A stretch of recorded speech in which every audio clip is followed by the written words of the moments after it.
Hello chemistry students, and today we're going to talk about gas laws and the behavior of gases. But before we start with the little experiments that I have prepared for today, I wanted to give you a little bit of a review on the different phases of matter and talk about some of the characteristics of gases. Alright, so let's take a look at some of the drawings that I have here. So first of all, I have my solid, and you've seen a particle picture of a solid before. In a solid, the molecules are packed very closely together and they're not moving around very much because they don't really have a lot of energy. Solids are going to have characteristics in that they take up small amounts of space.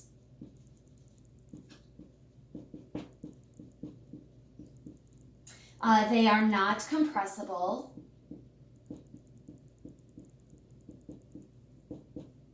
And they don't take the shape of their container. So what does not compressible and don't take the shape of the container even mean? Well, let's take this, I'll move out of the way here. Let's take this marker for instance. I could press on it as much as I wanted and I would not be able to force it into a ball like a Play-Doh or something like that. Or if I have a tiny container, let's see if I can grab one over here. And if I have a tiny container, for instance, like this, no matter what I do, I am not going to be able to force this marker into my container at all. Also, if I just leave my marker in there, it's not going to just mold in and take the shape of my container. So solids don't do that. So they take up a small amount of space because they're packed together, they're not moving around very much, they're not compressible, and they don't take the shape of their container. Okay, let's take a look at liquids. Liquids have molecules that have more energy than solids, and they're moving around a whole lot more. And so whenever I draw the particle picture for a liquid, I've got my little molecules here with two little zoomies that are showing that they're moving around a little bit more because these molecules have more energy than a solid does. And liquids have some different characteristics of solids. They are going to take up kind of a little bit more space than a solid. I mean, think about a melting ice cube, for instance. That liquid is going to start to spread out as it changes from the solid to the liquid state. So it's going to take up more space than a solid. And it's the liquids are not going to be as compressible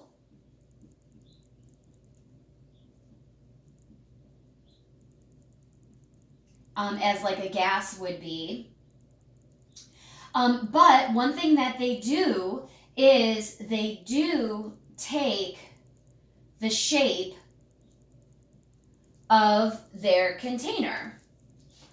So let me show you what I mean by that. I gotta get some water, because water is a liquid, right?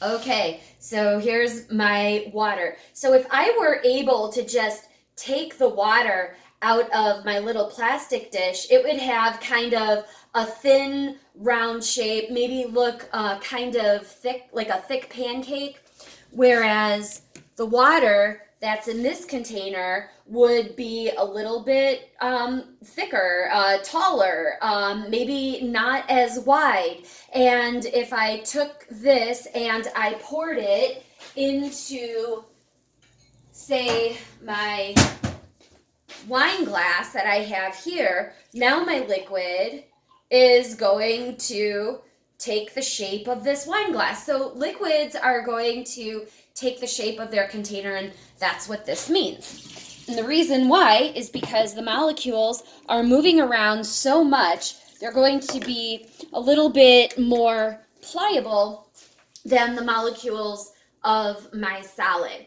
Now, gases have even more characteristics that I wanted to share with you. So gases have molecules with the most energy of any of these other phases. And so these molecules are going to move around a lot. They're going to have lots of space in between them. And that is going to cause them to be able to take up large amounts of space. So large amount of space, they're going to be able to expand. So we'll say expand here. And they are compressible.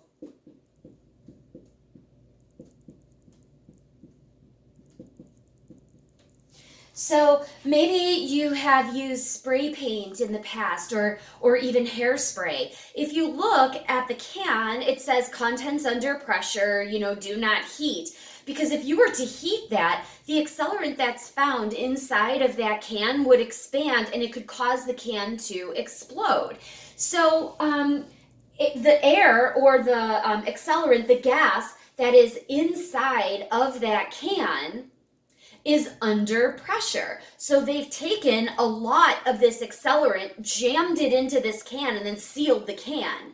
The only way that any of that is able to escape is if you press the little nozzle on the top and allow it to come out. And I'm talking about aerosol cans here and like aerosol hairspray, not the pump hairspray, but the kind that comes out as like a kind of like that. So gases are compressible. Even the oxygen tanks that you might see people who are sick with, or maybe they have a wheelchair and they've got a little carrier that hangs onto their wheelchair. That oxygen is under high pressure, so that when the valve at the top of the tank opens, that gas is going to run from the bottle, which is under high pressure, through the tube, which is under low pressure. And so that's how the patient is able to get the oxygen through the little tubes in their nose that they need in order to survive. So yes, they are compressible. And finally, the gases are able to take the shape of their container. So I just mentioned a couple of different containers that actually have gas in them. So like an oxygen bottle is a different shape than a spray paint can bottle. And my gosh, we even have gas in this very room. So like the shape of my kitchen might be different than the shape of your kitchen. And yet we have air that is filling both. So air is going to take the shape of whatever container it's in. And remember, air is a gas. There's something else that I wanted to talk about as far as gases go, and that is something that is called pressure. Pressure is caused by collisions that gases have with the walls of the container of which they're in. And so when I mentioned that the gas accelerant that is found inside of the spray paint can is under high pressure, what I mean is that the molecules of the gas have high amounts of energy, and so they are moving around inside of that gas, and they're bouncing into each other, they're colliding with each other, and they are colliding with the walls of the container.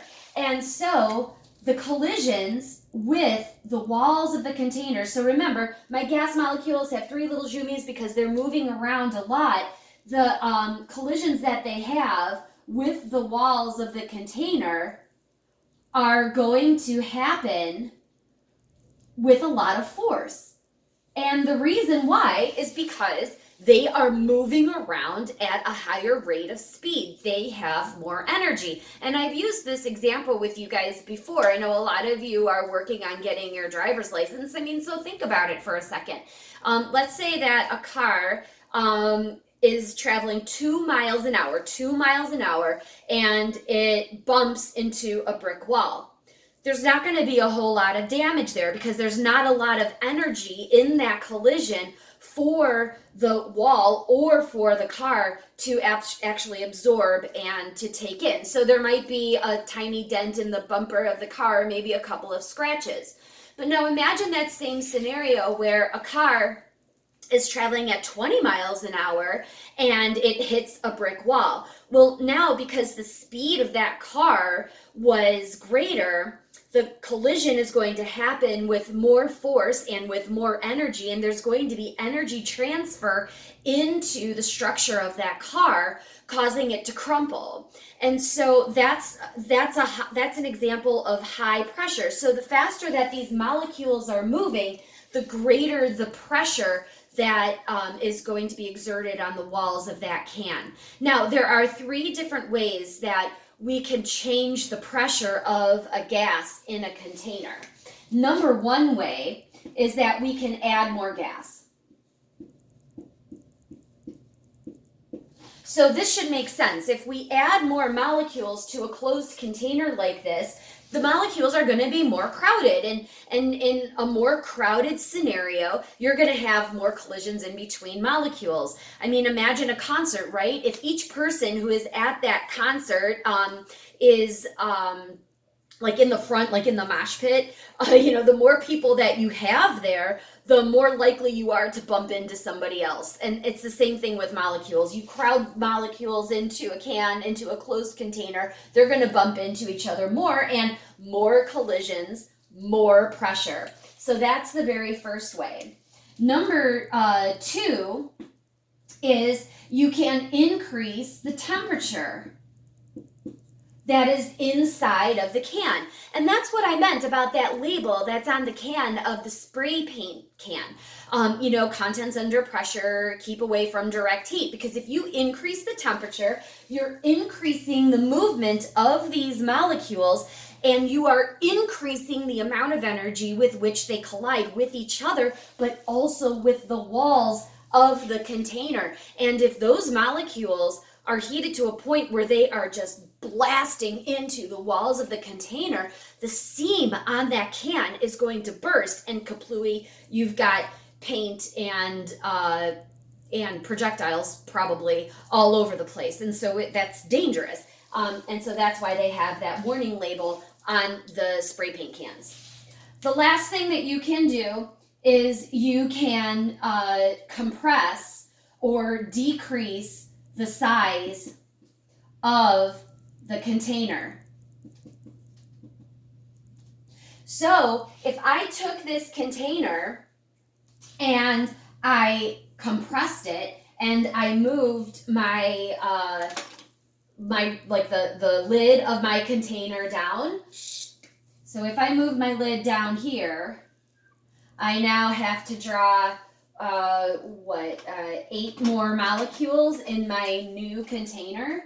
1, 2, 3, 4, 5, 6, 7, 8. Okay, there I go. I've just decreased the size of my container here. I haven't gotten rid of my gas molecules. They just got compressed into the new size of the container. And so now my molecules are squished together even more. So they have even less space to move around, which means that you're going to get more collisions with the molecules between each other and also with the walls of the container. And therefore pressure is going to go up. All right, so here's a last look at my whiteboard here in case you needed to pause and jot down something that you want to remember. And I'm going to pause this, and then we'll get on with our demos. Thanks for listening.